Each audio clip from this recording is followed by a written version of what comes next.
অভিশপ্ত শয়তান থেকে মহান আল্লাহর নিকট আশ্রয় চাই।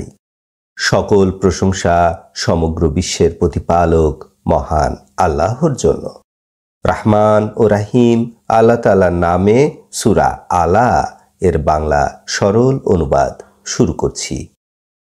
আপনি আপনার মহান রবের নামের পবিত্রতা ঘোষণা করুন, যিনি সৃষ্টি করেছেন অতঃপর যথাযথভাবে সৃষ্টি করেছেন, যিনি পরিমাণ নির্ধারণ করেছেন, পথ নির্দেশ করেছেন, যিনি নির্গত করেছেন চারণভূমি অতঃপর আল্লাহ তাআলা উহা কালো আবর্জনায় পরিণত করেন।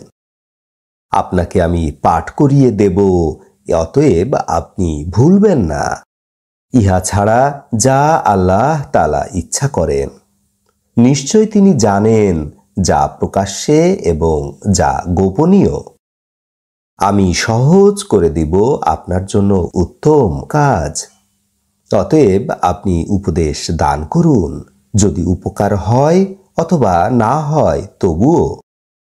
যে ভয় করে সে উপদেশ গ্রহণ করবে, উহা বর্জন করবে অতি দুর্ভাগ্যবান, যে উত্তপ্ত আগুনে প্রবেশ করবে। অতঃপর তথায় তারা মরবেও না, বাঁচবেও না।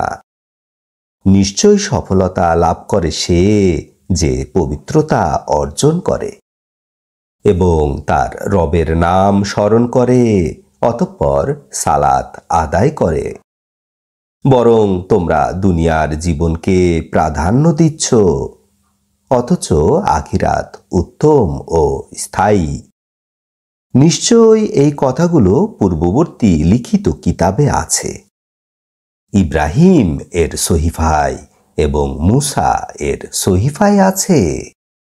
আলহামদুলিল্লাহে রাব্বিল আলামিন।